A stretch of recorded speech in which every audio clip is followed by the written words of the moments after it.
To remove the rump and loin, I'm going to make a mark underneath the H-bone and making a cut across between the thick flank and the rump.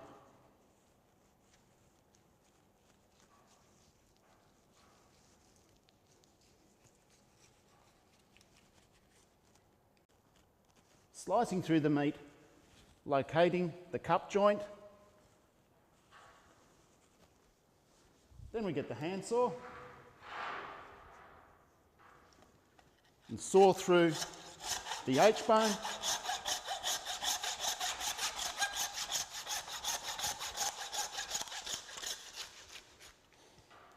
Once you've cut through the bone, use your meat hook and then slice through the rest of the rump. And there you have your rump and loin. What I'm going to do now is bone this whole piece of meat out. First, I'm going to take out the tenderloin, bone out the sirloin, then I'm going to bone out the rump. And out of that rump, I'm going to get some subprimals. When you come back down to this end of the loin, this section here is where the hanger steak comes from. The hanger steak's often taken out when the offal's removed.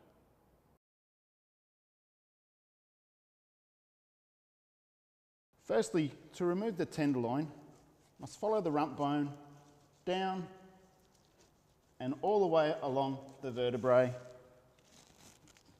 to remove it. Finding the seam between the rump and the fillet, negotiating around the rump bone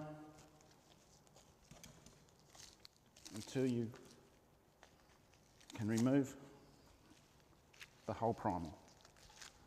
Now I'm going to remove the silver skin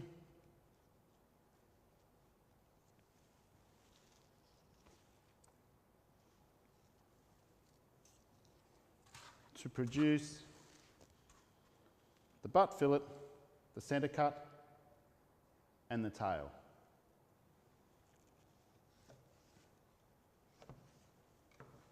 There we have the 3 cuts from the tenderloin. Once the tenderloin has been removed, I'm going to locate the first vertebrae and make a mark along the bottom there to the fatty side, then roll the rump and loin over, locate the soft cartilage at the top of the rump bone and draw a line between those 2 points. Then it's just a matter of just slicing straight through to separate the rump from the loin.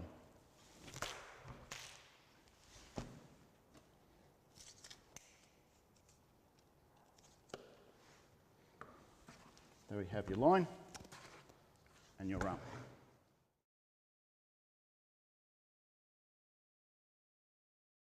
To bone out the rump, you'll need to make a mark down along the chine bone and roll the rump over, hard on the bone, following the contours to release the meat.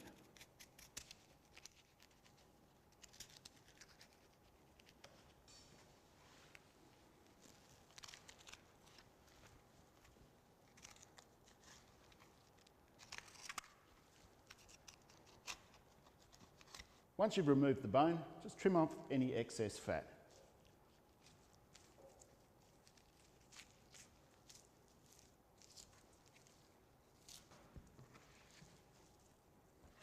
And there's your boned out rump.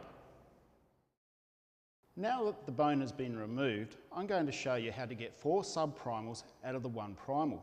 To start with, I'm going to take off the tri-tip. Then I'm going to remove the rump cap, and with what we have left here is called the roast beef. I'm going to actually separate the rump eye centre from the rump eye side.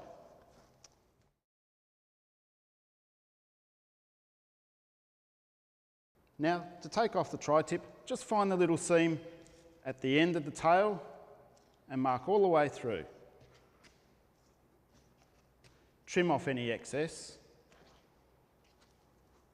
The tri-tip.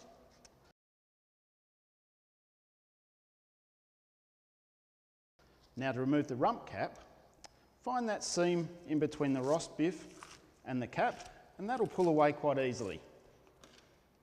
with your knife, separate along that seam and try and remove all that fat still connected to the rump cap. There's your rump cap. Remove the excess fat,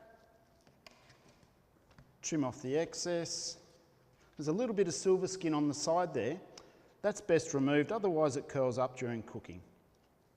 Now the grain runs across that way. We normally cut that way when it's still connected to the rump. But what I'm going to do here is I'm actually going to slice across the grain. Gives us some lovely steaks.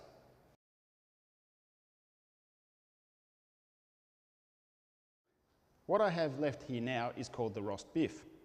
What I want to do with this now is separate this into two muscles. There's a seam that runs all the way along the top here. It's identified by this white fat mark. I've got to pick that seam up. What I'm going to look for is that sinew at the first slice. I'm going to follow that along all the way through to separate the two. First of all, locate that bit of silver skin using the point end of your knife and just scrape along gently all the way along the top, revealing that connective tissue, as we can see there. Once you've separated the two muscles, remove the silver skin, and that gives you two beautiful pieces of meat. And to recap, the 4 subprimals I got out of the one rump was the tri-tip, the rump cap steak, eye rump centre, and eye rump side.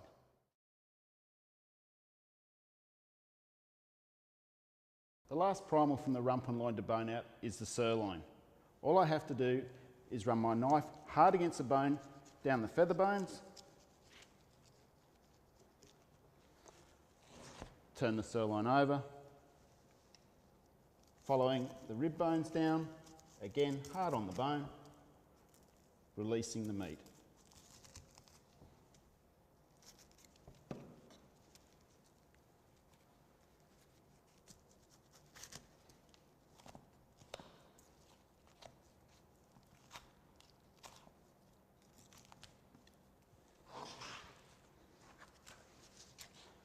This is where strip loin steaks are sliced from.